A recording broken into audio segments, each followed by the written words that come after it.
It's the crazy full moon edition of Fragments of Silicon.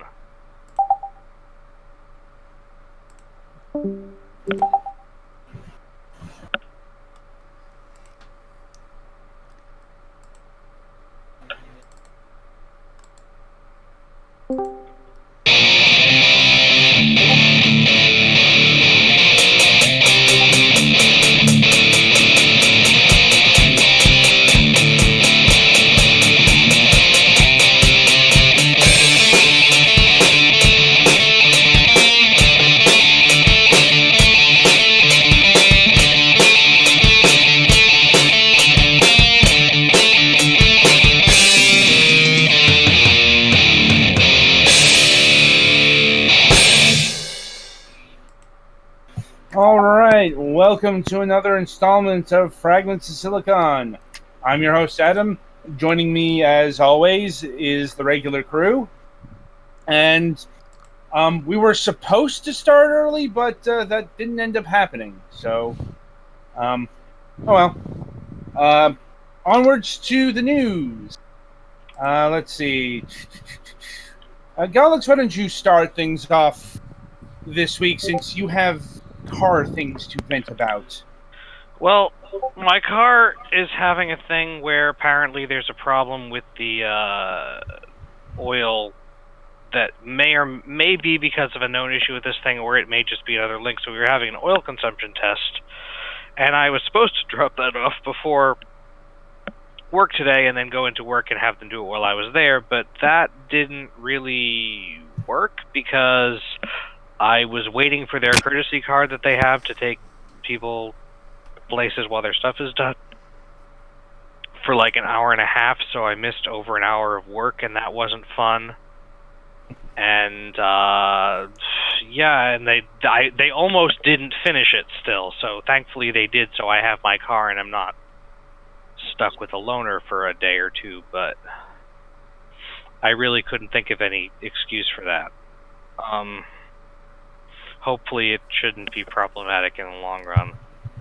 I also have been sleeping like crap lately. Last night was the first night in like 4 nights that I've actually gotten to sleep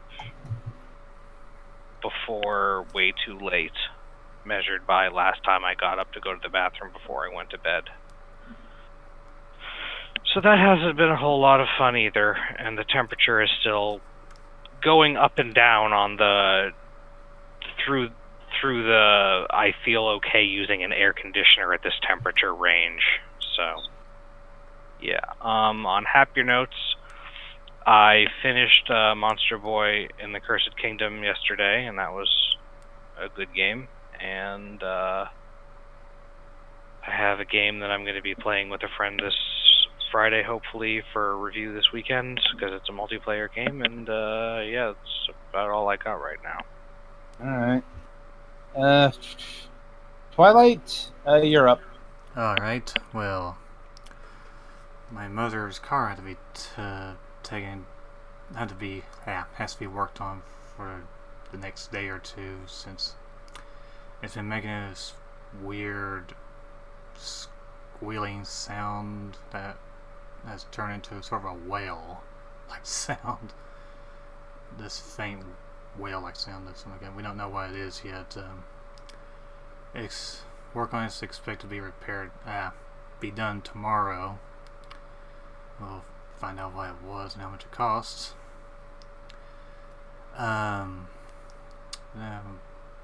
Back home, my cat apparently had a kitten. This little soot-colored.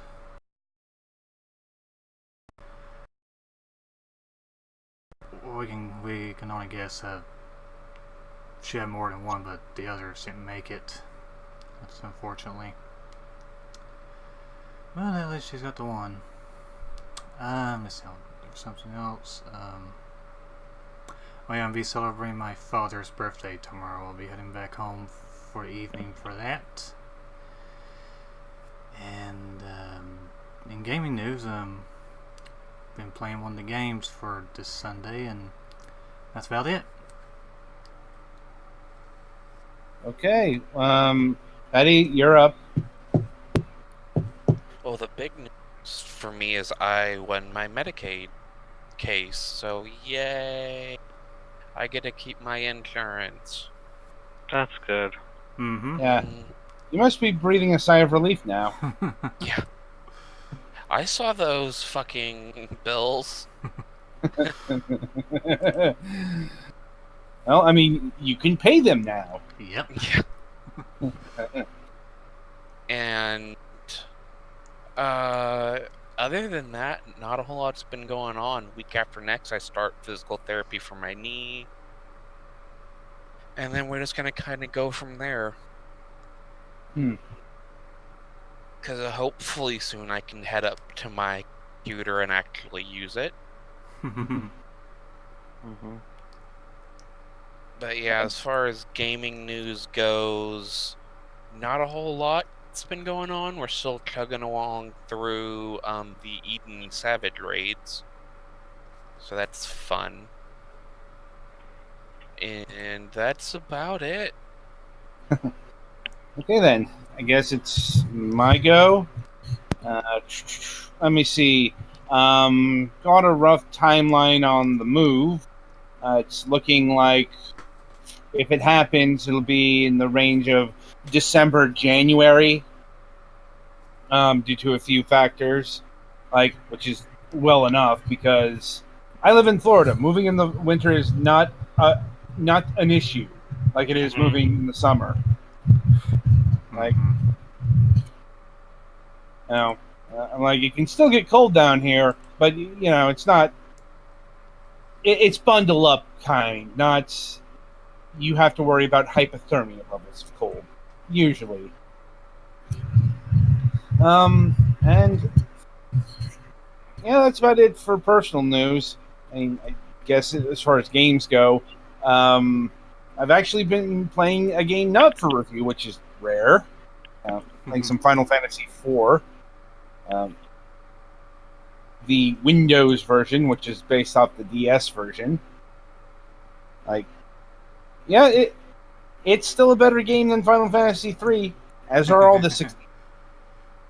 Seriously, I don't know why Final Fantasy III gets as praise as it does. It's so creaky. The DS version of 3. DS, NES, it's like it's all the 3 that's actually 3. Yeah. Yes, not Okay. 6. No. Oh yeah, and NES 3, I think everybody agrees, is extremely clunky. Anyway. Nostalgia. Yeah. How much nostalgia was there for a game that nobody played over here? I mean, Japan I could see, but it's like it's the same philosophy that made everybody think Zeta Gundam was the best Gundam until everybody actually saw Zeta Gundam. Yeah. See also Sonic CD. Sonic CD. Anyway, before we get too off track here, we should probably move along to the interview portion of the broadcast. And joining us this week is Christopher Zukowski of Return to the Adventure Mountain LLC. Hey folks, how's it going? Goes well. How are you doing tonight? Oh, excellent. It was bath time. That's why I was late. Sorry, the show started late. Not my bath time, my kid. And we got him this soap to finger paint with, and the finger paint is red. So it looks like he just murdered a chicken inside the bathtub. There's just red sprayed all over the walls of the bathtub. So it's actually pretty good. It was pretty awesome. I'm hoping that's water soluble paint. I'm more hope that the FBI doesn't come in. That's what I'm really worried about. They make special water soluble paints for kids and stuff. Yeah. For murders or for kids. Okay, good to know. I mean that too. I mean, you're a little bit quiet. Yeah. Let's see what I can do. How am I doing? Yeah. Better? I mean, that's further. There probably is a paint for murder because Hollywood. Mm-hmm. Blood squibs and the shit like that. And unfortunately, we use color now, so you can't get away with chocolate syrup. No. How's my voice now? Is it better? That's better. Yeah. Okay. I'll be right in here. Yeah. Anyway, so to start things off properly, like to ask the people behind the games and the studios and whatnot, where they got started in terms of video games. Both in terms of a personal level and a professional level. Oh my god! Like, let me tell you guys. Like, I don't know what it is, but from the moment I saw like a pixel being just glowing on the screen, I was in it. I think that my parents said when I was like an infant, they like held me up to an arcade machine and just let me play demo mode, and I was just like totally enraptured. I don't remember this, but they said like I was just like totally into it, and I couldn't even stand yet, and they just held me up. Like I'm a kid of the '80s, so this was probably like Space Invaders or something that I was up to. But yeah, so whole life like I all through like my parents had like a Texas Instruments. I think it was an 80. I think it's called a TI 89. It was like this little console thing, and they had all these games. And I remember playing Hunt the Wumpus on it. So I go way back. And yeah, I just grew up with it, totally like enraptured by it. I remember there was like a kid that I played with, like a childhood friend, and I feel so bad for him. Like he had King's Quest on his PC, and all I wanted to do was go to his house and play it. And like he wanted to go out and play basketball with his friends, and I could see him out in the window playing basketball like on his driveway, and all I wanted to do was play King's Quest. And then his mom came out and yelled at him because the kid wasn't playing with me. And I wanted to tell his mom, I was like, don't worry, let him play basketball out there. Like, it's totally fine. He doesn't have to play with me. So I don't know. That's a little bit of a tangent, but yeah, I've been totally into this for a long time. But to go back to where I am, like, and then about when I got to about age 30, because I'm almost 40 now. When I got to age 30, I was like, you know what? I better make one. I better make one, because I'd always have like drawings, and like I used to do some basic coding, and like I have a computer science degree, so in computer science class, like I made a game of Yahtzee, but that was part of the assignment. And then I was like, you know what? I've got to make one. I got to do it. And so I made one. This game called City Tuesday, and I made that when I was 31 years old, and I got it out, and I loved it. It wasn't just like I just do this one time and then it's satisfied. No, it kept going. So I've been making little games since 2011 and up to this date. And I think I found you all because I released the game One Screen Platformer, and you found it through the miracle of the internet. And I caught that you guys were talking about it, and I said, hey, that sounds pretty awesome. So yeah, I released One Screen Platformer. It's a platformer that fits on one screen, and I released that on Steam in March, and it's 99 cents, and that's it. It's a game where you have to traverse a series of obstacles all on one screen. There's 4 playable characters, and the 4 playable characters each have a special ability that makes the game just a little bit different challenge each time, and that's it. So yeah, that's my story. I'm I like, remember when we reviewed that one. Mm-hmm. yeah, like, and indeed we got some footage playing right now. Like, I suppose to start with One Screen Platformer, where did the idea to do, a platformer on one screen, where did that come from? Yeah, the original. Well, okay, so part of it was like I wanted to make a game that's bite-sized. Like I said, I'm a dad now, so I don't have much time. Like I've got like negative time, and so I was like, I want to make some games for like parents who, they've got their old glory days and they used to be really into games, but they just don't have the time anymore. So I said, and there's all these games. One thing, I love indie games, but come on, they're getting so long and so big. I'm like, what happened to the quick short games? Like. Do you guys ever watch that show, like Black Mirror or anything like that? I have not actually watched any of Black Mirror, but I'm like, have you watched any of the what are they called? The Twilight Zone. Any of the old Twilight Zones? old Twilight Zone, yes, none of the new one. You know what I loved about them? They were like a whole movie, but boiled down like half an hour, right? And it's like, wow, that was so great. It was so compact. You got a little story, and it was half an hour, and it's over. And I was like, why isn't there something for gaming like that? Where there's just like just a little sit down experience. You get to experience something end to end when you sit down, and by the end you're like, that was great. That was like a Twilight Zone episode. And so I kind of wanted to create something like that. That general feeling. And what I found was I actually used to develop for Xbox Live Indie Games, and there was actually this developer, and they were called I don't actually remember them, but they made these series of games called Platformance, and they were one-screen games. So I can't claim that I invented one-screen video games, but they made a series of games called Platformance. I think they made 3 in all, maybe 2.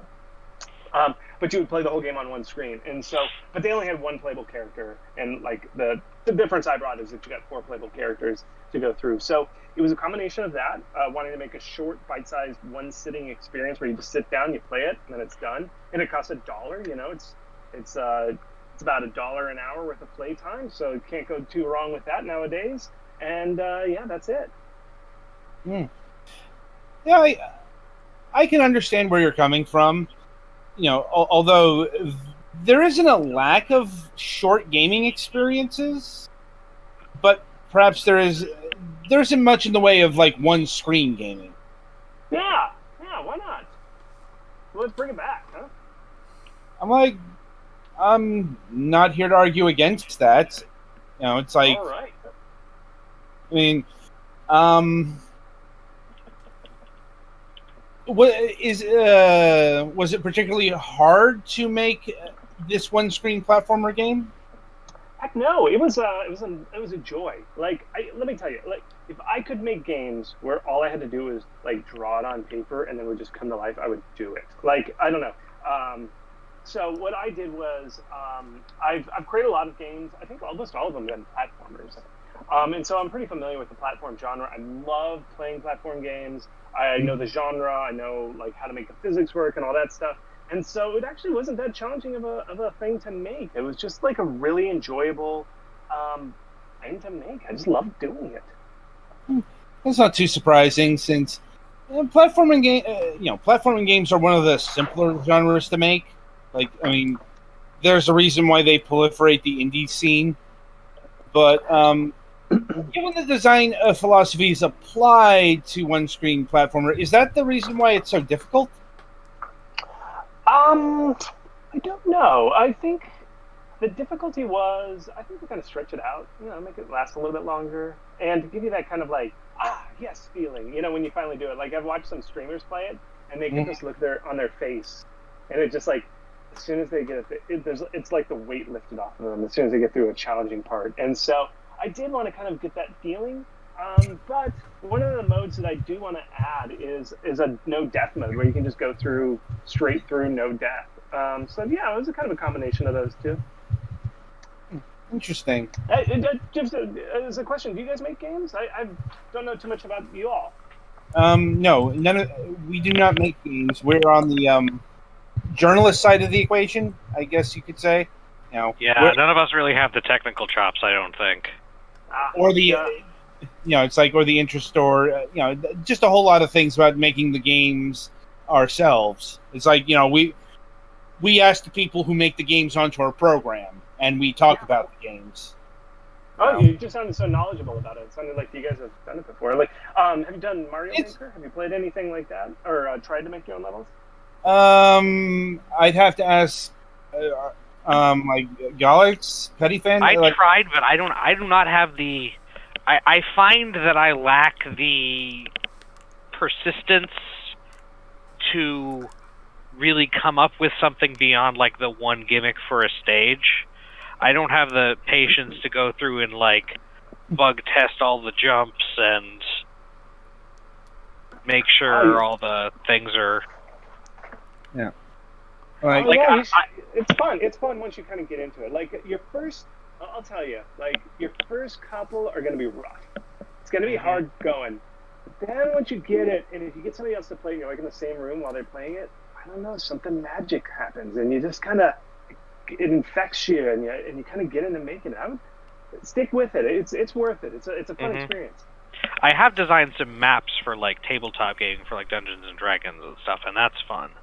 Oh yeah, that's definitely. I've never. I hate to say this, but I've never played Dungeons and Dragons. I did play. Remember? Did you play that old Heroes Quest game? Yes. It was like Dungeons and Dragons for babies, and I was almost a baby at that time.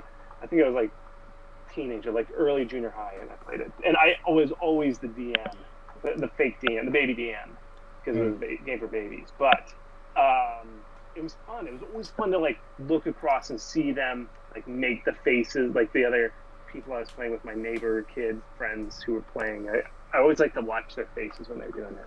It's that kind of feeling. Yeah. Mm-hmm.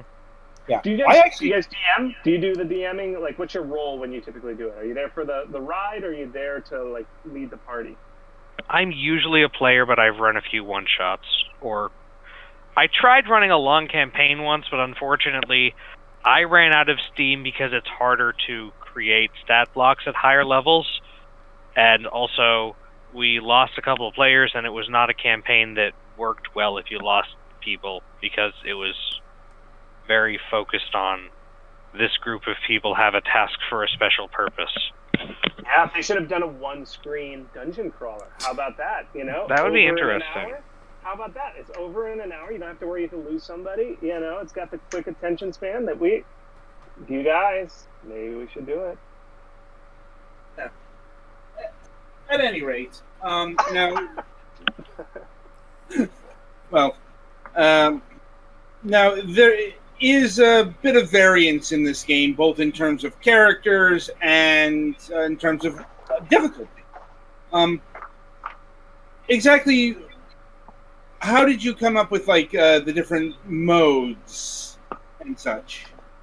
Yeah, let's see.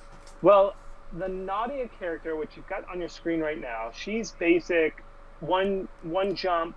You know, you jump and then she does it. There's no double jump, no special, and that's kind of the vanilla experience. And I wanted that core. It's like my favorite flavor of ice cream, vanilla. My favorite character, Nadia.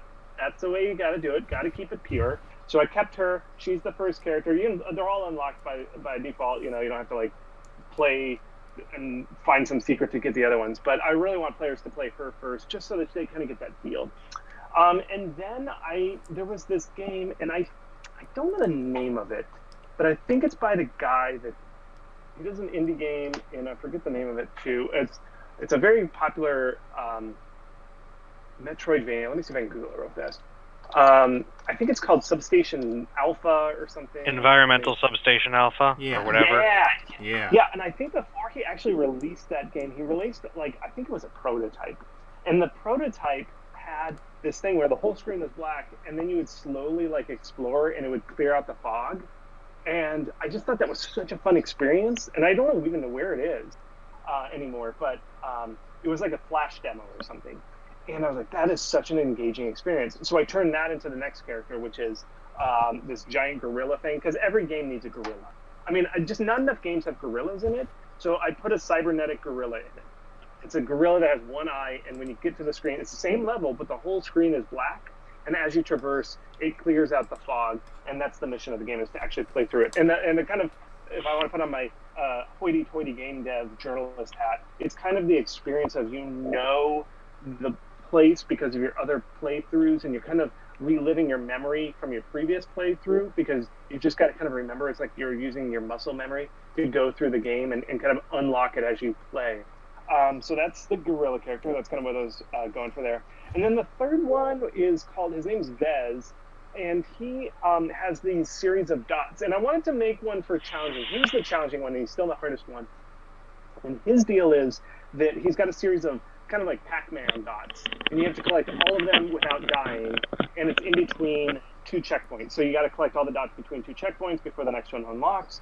And it is definitely hard. I'm not gonna sugarcoat it for you guys at home. It's hard. I'm telling you, it's hard. But honestly, I found that one easier than the cover every inch of the screen one, but maybe that's just me. maybe you've got some mad skills. I gotta say, good. Congrats on you. Yeah, that's a hard one. But because I don't know where I came up with that idea. I don't know of any game that does it. But you know what I'm gonna do? One of my next games is gonna be Pac-Man starring that guy. It's gonna be a 2D side-scrolling Pac-Man. Instead of like a top-down grid, which current Pac-Man is, it's going to be side-scrolling, but you collect all the dots. And it's going to be like a Pac-Man clone, but it's going to be side view. I don't know. Are there any Pac-Man games that are 2D side-scrollers? Yes, but it's terrible. There are like 2. Well, I will be the third one, and it's going to be awesome. The thing is, they don't actually play like Pac-Man games. They're just like games with Pac-Man. Oh, really? I know. That first Pac-Man, you're talking about literally Pac-Man, because that one actually Mario for the NES, Pac-Man Land, I believe. Is that the one you're talking about? That's one of them, and then they made another one later where you like don't even directly control him, and you have like shoot at him with a slingshot to make him do stuff or something. Oh, that sounds terrible. Yeah, no, I'm talking like a literal like avoid 4 monsters that are running around in a maze. You run around the maze, collect all the dots, you get a power pellet, or I won't call it power pellet, but something, and then you can kill the ghost until you don't.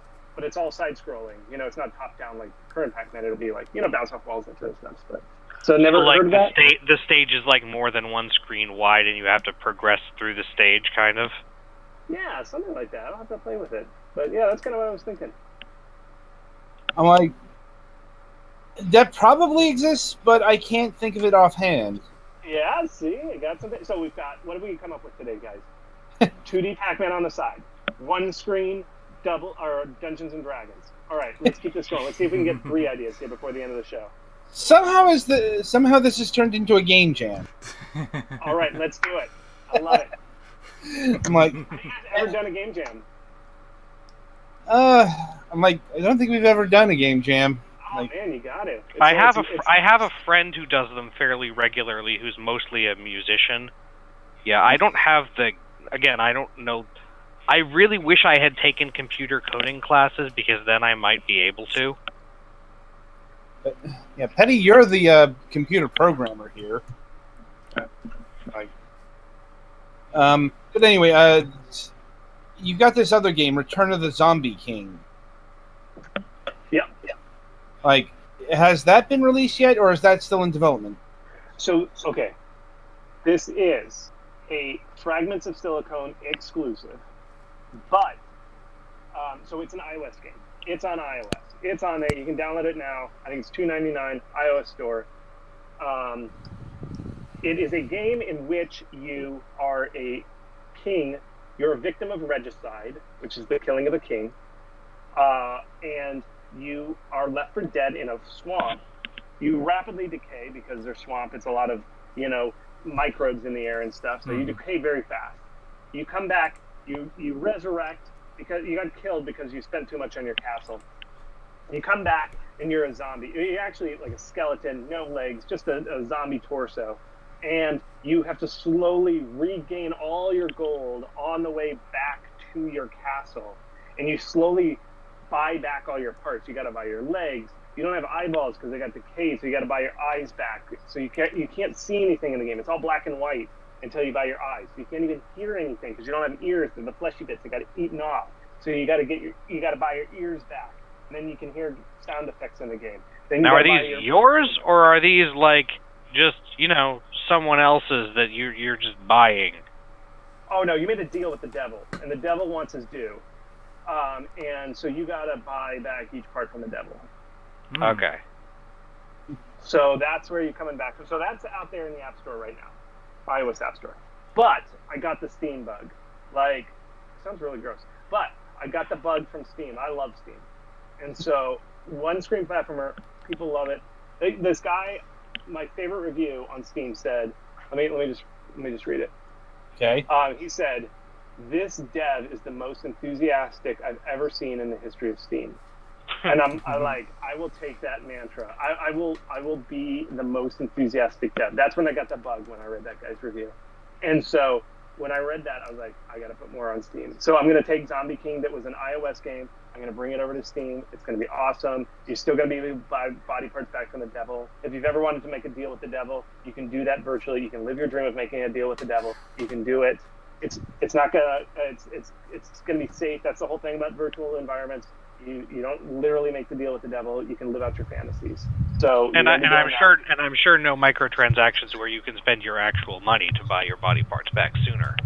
Oh no, definitely not. And even the one on iOS, not even microtransactions. It's all on the level there. Yeah, it didn't seem like that kind of game, but people try to put that kind of stuff in all kinds of things these days. So. Oh, they definitely do. But nope, not here. I'm the most enthusiastic dev on Steam. Wouldn't do that. Mm-hmm. Yeah. That being said, one-screen platformer was not without controversy, with the whole DLC character having to be accessible via newsletter. Oh, sure, yeah. That's So the fourth character I put in the Zombie King. So very Marvel. The Zombie King, which appeared in the iOS version, he made a guest cameo appearance over on One Screen Platformer. And so what I like to do, part of me being the most enthusiastic dev on Steam, TM, is I like to provide for my community. So if you are in my community, you join into my community, you're one of the men or the women or non-binary that want to be in my community, you are protected, and I will give you. I roll out the red carpet for people in my community, and so one of the benefits I give to the community is secret unlockables in other games. And so the secret unlockable for my community in this game was because I built up a big community of people who love Zombie King iOS, and when they came over from iOS, I wanted to give them a little thing, say, hey, thanks for playing with me all the way back in the beginning, all the way back to iOS days. Come on over. You're part of my community. You can play as the Zombie King, that character that you loved over there on iOS. And so, they came over, and I gave them that where they could play the Zombie King because they're already in my community, and that's it. And then, so when you play the Zombie King, the mode for Zombie King is his gold is all over the level, just like in iOS. But you don't have to unlock your body parts. But basically, it's a score run where you try and get as much gold as you can on the way through the level. So every time you die, you lose 10 gold. And so if you die a bunch, you're going to end up with 0 gold. And so you're rated based on how much gold you get by the end of the game. So if you don't take many chances and don't die too much, you'll have a lot of gold by the end, and then you'll get a good high rating. So that is the Zombie King. Neat. And let's see. So, what are you working?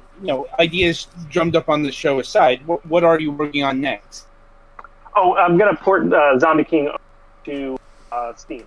So that's the next project, is to get Zombie King. That's the Fragments of Silicon exclusive. Haven't announced it anywhere, but Zombie King is getting a Steam release. So you guys heard it here. Indeed. I suppose a question in that area is, how is it developing for Steam versus iOS? Well, development-wise, it's nothing, because I use a system called Game Maker. Have you ever heard of Game Maker? Yes. Mm-hmm. Yeah, it's an IDE environment. Like, development-wise, I don't care where it goes. Like, in other words, like, it's the same code. All I do is I pick a drop-down that says export for Steam, export for iOS. Now, the code itself is the same, but there are a lot of just input, like human factors aspects to it. Like, iOS, of course, has a touch screen, so you touch, and you do whatever. There's no controls, so you have to be very limited controls. Whereas Steam, you got a keyboard, you can do the mouse input, you can do joystick. That's why I really love working through Steam. Like, I love the platform. I love it. I'm the most enthusiastic dev on Steam. And I'm that way because I love the controller. I grew up with a controller in my hand. It's my favorite. So that's the big difference, is I can go more in depth. I can do deeper games. I can do games with more involved controls. And so that's really the main difference. That's good to hear. I mean, aside from your enthusiasm for Steam, have you ever looked into making a version of One Screen Platformer for GOG, for example, or other storefronts? I have no problem with it. The only thing that I mean, it sounds great. Like, I'd be the most enthusiastic developer on GOG. I always call it GOG. I don't know. GOG. Yeah, GOG, maybe I wouldn't be as whatever. enthusiastic. Like, maybe they'd be like, you mispronounce it. It's GOG, and I'd be like, oh, I'm not as enthusiastic about this. I've heard it both ways, so. Okay, so I could still be enthusiastic and still call it GOG? Yeah, I mean. Okay. So the only issue is I've talked to a lot of devs and other, because we have a secret cabal that we wear black robes and we talk about game development, us fellow devs. And so in our hooded ceremonies that we do, I talked to him. I was like, hey, how's it for GOG? And he said, it's really hard to upload stuff to GOG and it doesn't sell you very much. And so I'm like, ooh, I got to make a living here, folks. I got a kid. I got a wife and a family here. I don't know if I got the time to mess with uploading it and, supporting GOG if it doesn't sell very well. So I am I like to keep things dead simple, guys. So what I like to do So like my main thing is like I want to make it big on Steam, and like become the most enthusiastic dev on Steam. Maintain my mantle, and then if like I get really popular, I can hire some people and they can put it everywhere. But it's just so hard to maintain all these stores. Like if I want to do one patch, because I like to patch my games a lot. I was like I get feedback or somebody comes up with a great idea. Like if a community member says, "Hey, you should do this," I'm like, "Yeah, that does sound awesome," and I want to implement it. It's really hard because then I'd have to update it on all the stores, and that's the reason why I'm like, I'm just going to stick with Steam, keep it dead simple, keep that place, become the most enthusiastic dev on one platform, and then I'll go out elsewhere. It's a sound philosophy. Yeah, I guess, that's though, if you get super popular, I guess you'll win the EGS lottery. Like, what's not that. the EGS? What's EGS? The Epic Games Store. Oh yeah, man, You make a money house. I'd love it. Well, I mean, they're literally paying developers to put their games on the Epic Games Store. Like, Oh, yeah. Except usually they're paying for exclusivity, so that would make being the most enthusiastic game dev on Steam hard. yes. Well, I would still be the most enthusiastic dev on Steam. I would just also be the most enthusiastic dev on EGS. Indeed. Now, shifting away from the computer front, have you looked into console development? No, again, I'm just enthusiastic dev on Steam right now, and consoles are kind of hard because you got to find somebody. I think I don't know. I'm just a man working by himself, so it's really hard for me to go do multiple things. I'm just trying to become. I want to make sure that nobody else is sneaking up on me and becoming the most enthusiastic dev on Steam. I want to make sure I contain the top spot. So that's really a full-time job for me. Yeah, that definitely makes sense, especially in the context of a one-man dev house. Oh yeah, and it is. It is. Right, so do you guys have any more questions? I think I'm good. I'm interested in checking out Zombie King now, but yeah. All right. Do you guys do you do iOS gaming? I do not. I have an Android phone. Yeah, it's like I have Android. Oh, I'm sorry, you guys. Sorry. Again, like I'm just nothing personal. Like I just you know, I'm trying to be. At the time, I was trying to be the most enthusiastic dev on iOS.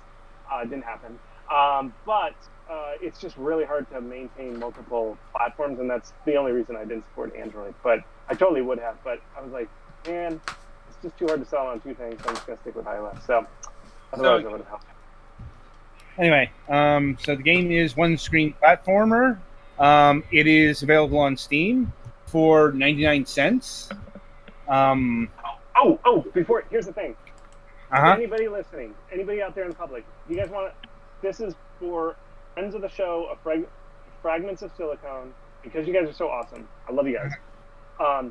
If you email me, I am Chris Zukowski at gmail.com. Just send me an email. Anybody out there listening, and say, I heard you on Fragments of Silicon. I love you guys. I love your guys. This is for you guys. I will send you a free copy. I'll send you a free copy, free unlock code of One Screen Platformer. So anybody listening, you're interested in One Screen Platformer. I hope you haven't already bought it while you're listening to this. I will send you a free key. So just do it. Just put FOS in the subject line, and no questions asked. I'll send you an unlock code. Have you guys all bought it? Yeah, we all have it. Mm-hmm. Oh, okay. Oh, I was going to give you a key. Like, I suppose we could give it to somebody in the Discord. Ooh, let me do that. Yeah. How should I do it? I've got some keys right now. I'm in my spreadsheet. Just put it in, like, the general area, I guess. Okay. Yes, let me do that. Okay, sorry. But yeah, even if you're listening to this like 2 months later, and you're like, God, I missed that. I didn't get the keys. Just email me. FOS in the subject line. I am Chris Zukowski at gmail.com. Say you heard me on the show, and I will send you a key. No question asked. All right then. Very Twilight? generous of you. Yes. Yeah, you guys are awesome. Thank you. Anyway, Twilight, play us to the next segment.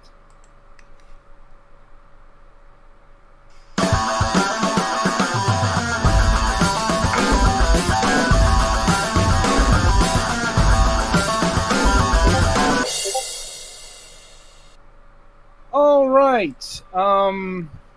Welcome to the topic of discussion. This week we are doing a ripped from the headlines story. There were a few to choose from. This was the least depressing. And the least anger-inducing as well. Yes, which kind of tells you the week and some change that people have been having. Mhm. Yeah, because we we are talking about the ESA data breach.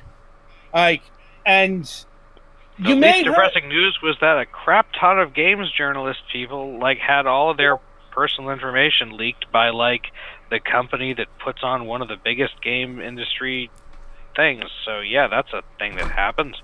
Yeah, I'm like I said, it was either we talk about this, we talk about death threats, or we talk about video game violence and the blaming therein. So yeah, data breach it was. Oh yeah, the world is a living hellscape. Yep. Anyway, so in case you missed it, and this was a hot story for about 2 days, and then a whole bunch of people died. Mm-hmm. Oh. Yeah. But yeah, there was a data breach over at the ESA website. Trying to remember the details because it's actually been about a week and a half since this happened. Yeah. And another interesting thing in accordance to that is how quickly this story dropped off, because this wasn't a minor leak. I mean, you can look on Google. Yeah, this was full contact information and everything. Yeah, it's all the private information, email, phone numbers, addresses. Yeah, I believe people have been contacting Clint over at LGR's business line.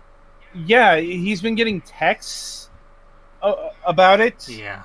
I'm like, yeah.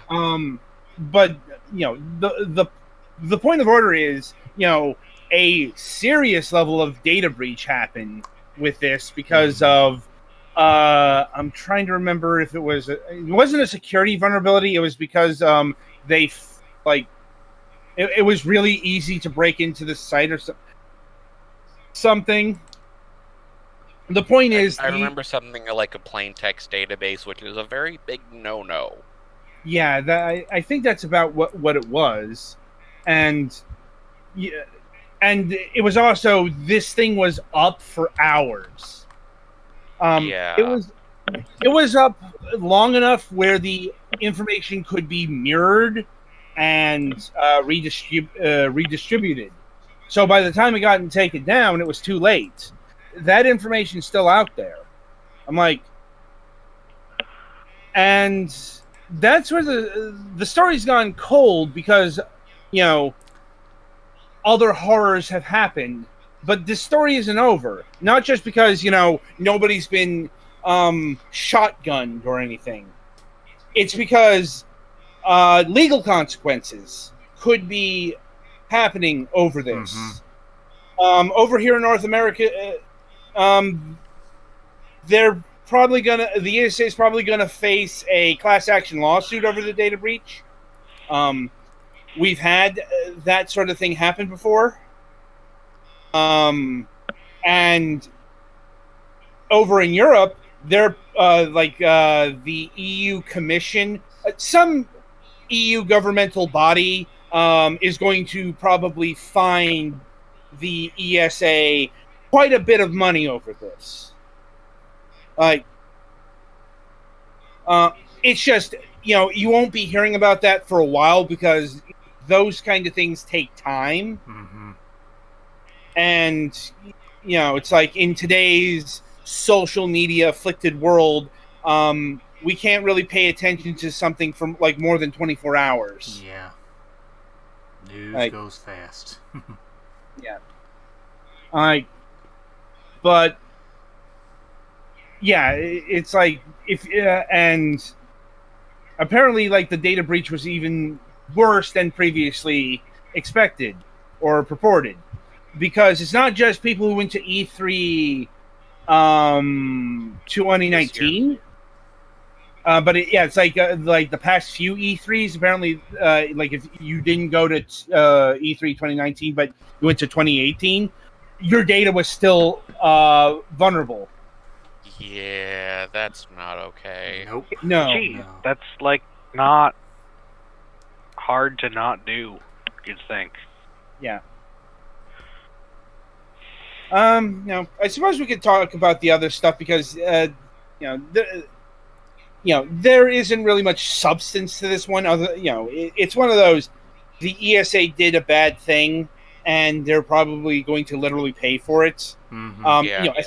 It's like, as far as what they're going to do in the future, when it's too soon to say that. Like, this thing is only a week and a half old, but and it's also E3 2020 registration has been open since the conclusion of the last E3, so we don't know how this would affect things. Yeah. Plus, I'm pretty sure that kind of information's black box. Hopefully. But anyway, I suppose turning to the other real world matters. So video game violence. This old chestnut's been dragged out once again. We had some mass shootings, but it's more we had mass shootings big enough to be noticeable enough to horrify the public enough to talk about gun control reform that's going to go nowhere because fuck the Republican Party. Mm-hmm. And the NRA. It's not just the Republican Party; it's everyone. No, it's pretty much especially the Republican Party. It's not everyone. Like, I'm pretty sure that it's like most Democratic Party members want to do something about gun control. Yeah, I suppose they get something done, just not enough. It's like, once again, that is something for the post show. Mm-hmm. What we're talking about here is more what the Republican Party has been doing to counteract the gun control debate, and that is blame everything else under the fucking sun, and that includes video games. Once again. I thought we weren't talking about that. I know it. It turns out we needed, we finished that first topic early, so. But yeah, it's like video game violence is back in the news because, that House Minority Leader, John McCartney, Tim McCartney. Anyway, this fucker, he has been blaming video games. The Texas Lieutenant Governor has been blaming video games. Like these politicians specifically. I'm sure Kevin can fill us in on on the names when he comes in. Mm-hmm. But the point is, not only are video games getting blamed, we've got private entities that are reacting to this, to the politicians' rhetoric. We have Walmart. Yeah, we have Walmart, who's not only pulling down displays about violent video games, but also they're temporarily not the definition of violent video games has been kind of varied for the Walmart case, apparently. Yeah, but they've been pulling down violent video games for sale temporarily. I'm like, keep in mind, they're still selling guns. Oh, yeah, of course. Yeah, they're still selling ammunition. Guns don't kill people. Video games kill people. Yeah. Fuck Walmart. I mean, it'd be nice to say that, but it'd be nice in a lot of places, another option. Yeah, it's like in a lot of places they're the only option. I mean, not in my area. I got Publix, I got Winn-Dixie, and Walmart, in the same cross section. but you also got ESPN, was supposed to display some sort of like Apex Legend Esport Championship, and that's been delayed till October. And yeah, it's like that's as good as delayed indefinitely, because if you're delaying stuff because of what they mean is delayed until this specific bit of news is over, and right. Obviously, the gun tragedy that happens within 5 days before the time it's scheduled for now probably won't be as publicly, Yeah. publicly well known. Yes, indeed.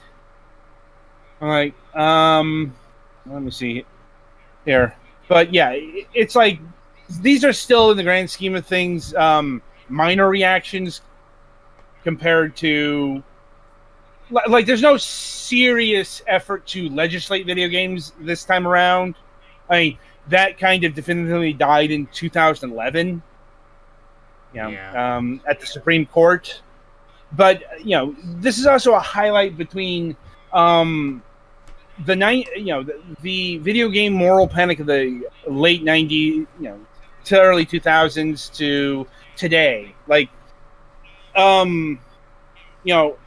the moral panic people were fuckwits, but they genuinely thought that video games were a problem of society.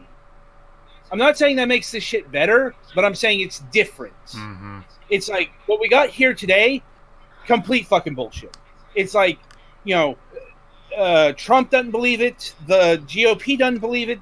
None of these fuckers actually believe that video games cause violence.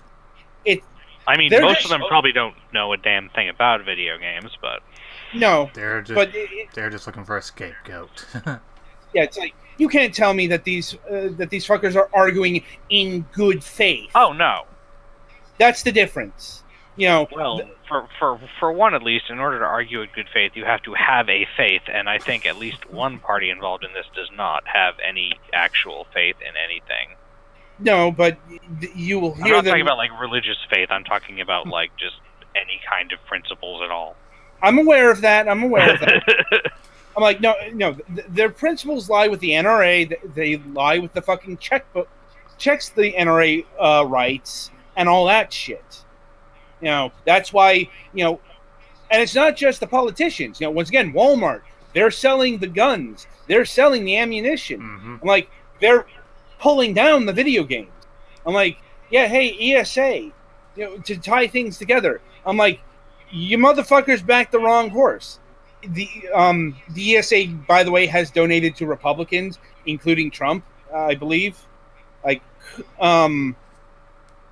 because they're lobbyists. Like, yeah, how's that working out for you guys? It turns out that the gun lobby has more money and clout than you, asshole. Just keep that in mind. Like, anyway, so yeah, that's our ranty world news this week. Like, I guess to top it off, don't threaten people. Don't send people death threats. No. This is over the EGS acquisition of the indie game Ooblets. Like, yeah, they made it business. It may be in bad taste, but that doesn't mean your response should be in bad taste. Yeah, bad taste. I'm like, there's no fucking justification for threatening the life of the developer just because they are going to the fucking Epic Game Store. I'm like, not only is that not fucking helping, it's poisoning the waters.